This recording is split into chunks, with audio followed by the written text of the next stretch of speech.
How to disable YouTube Shorts on iPhone and Android. If you want to disable or limit YouTube Shorts on your iPhone or Android phone, this video will show you how to set the Shorts feed limit to 0 minutes. First, open the YouTube app on your phone. Tap U in the bottom right corner.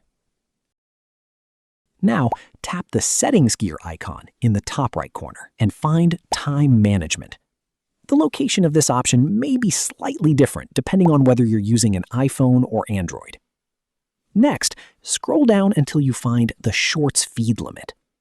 Turn on the Shorts feed limit and set the limit to 0 minutes. Once you've done that, go back to the YouTube homepage and refresh it. You should now see fewer or no Shorts recommendations in your feed.